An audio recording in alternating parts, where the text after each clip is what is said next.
مسجدیں آج کل شاندار بن رہی ہیں مگر نماز نہیں بن رہی ہے۔ مسجدوں کے شاندار ہونے پر نماز کا شاندار ہونا موقوف نہیں ہے۔ نماز تو کسی بھی زمین کے ٹکڑے پر پڑھی جائے ہو جائے گی اور اعلیٰ درجے کی نماز ہو سکتی ہے۔ رسول اللہ صلی اللہ علیہ وسلم کی مسجد چھپر کی تھی، گھاس پھوس کا چھت تھا، زمین پر مٹی تھی، مگر نماز اعلیٰ درجے کی تھی۔ اب ہمارے گنبد بہت شاندار ہیں، ہماری مسجدوں کی قالینیں بہت شاندار ہیں، فرش اور چاندنیاں بہت صاف ستھرے ہیں، راحت اور آرام کے اسباب ہیں بہت، لیکن نماز اعلیٰ درجے کی نہیں ہے۔ ایک مرتبہ ایک شخص کو رسول اللہ صلی اللہ علیہ وسلم نے دیکھا کہ نماز پڑھی انہوں نے، پھر آپ کی خدمت میں آیا، آپ نے فرمایا جاؤ نماز پڑھو، تم نے نماز نہیں پڑھی۔ 2-3 مرتبہ ان سے نماز دہرائی گئی، پھر انہوں نے پوچھا کہ حضور مجھے نماز کا طریقہ بتائیے، تو آپ صلی اللہ علیہ وسلم نے ان کو تعلیم دی کہ نماز کے ارکان اس طرح سے جلدی جلدی نہیں ادا کیے جاتے، نماز کو اطمینان سے اچھے طریقے سے ادا کرو۔ ایسے ہی ایک مرتبہ ایک صاحب کو دیکھا آپ نے، نماز پڑھی، آپ نے فرمایا جاؤ دوبارہ نماز پڑھو، تم نے نماز نہیں پڑھی۔ وہ پھر پڑھ کے آئے، 3 مرتبہ کے بعد انہوں نے عرض کیا کہ حضور مجھے بتائیے کہ میں کیسے نماز پڑھوں؟ تو آپ صلی اللہ علیہ وسلم نے فرمایا کہ تم نماز اس طرح سے پڑھ رہے ہو کہ تمہارا ازار ٹخنوں سے نیچے لٹکا ہوا ہے، اور جو شخص اپنے کپڑے کو، اپنے ازار کو ٹخنوں سے نیچے لٹکائے رہے، اللہ تعالیٰ اس کی نماز کو قبول نہیں فرماتے۔ تو آپ نے فرمایا جاؤ پھر نماز پڑھو۔ یہ جو آپ نے پہلی ہی مرتبہ میں نہیں بتایا، یہ اس وجہ سے ہے تاکہ تربیت ہو، بات دل میں اچھی طرح بیٹھ جائے، خوب اچھی طرح یاد رہے کہ کس چیز پر ٹوکا گیا تھا، کس چیز کی پر تنبیہ کی گئی تھی۔ تو تعلیم اور تربیت کی غرض سے آپ نے دہرانے کا حکم فرمایا۔ تو بہرحال یہ ہے کہ ان روایات سے معلوم ہوتا ہے کہ نماز صرف پڑھنا نہیں ہے، بلکہ نماز کو اچھے طریقے پر پڑھنا ہے، نماز قائم کرنے میں یہ بات شامل ہے۔ اب نماز کیسے بنائیں؟ تو بہت ساری باتیں ہیں،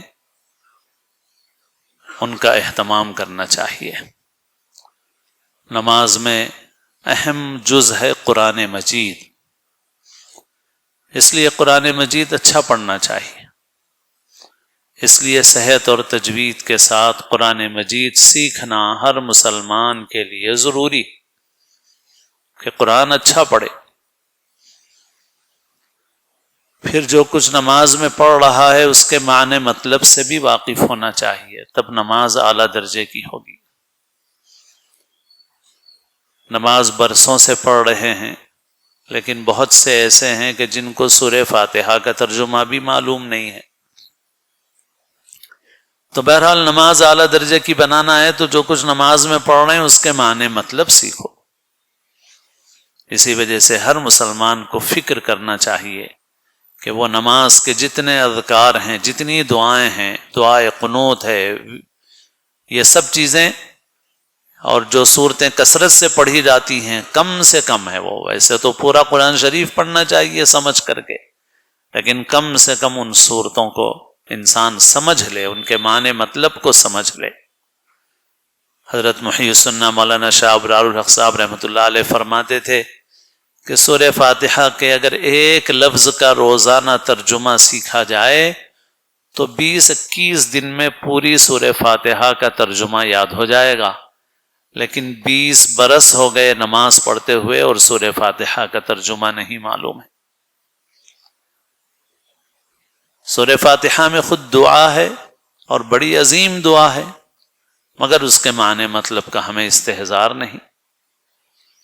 الحمدللہ رب العالمین، تمام تعریفیں اللہ کے لیے ہیں جو تمام جہانوں کا رب ہے، پالنے والا ہے۔ الرحمن الرحیم، جو بڑا مہربان نہایت رحم فرمانے والا ہے۔ مالک یوم الدین، جو جزا اور بدلے کے دن کا مالک ہے، قیامت کے روز کا مالک ہے۔ ایاک نعبد و ایاک نستعین، اے پروردگار ہم تیری ہی عبادت کرتے ہیں اور تجھ ہی سے مدد مانگتے ہیں۔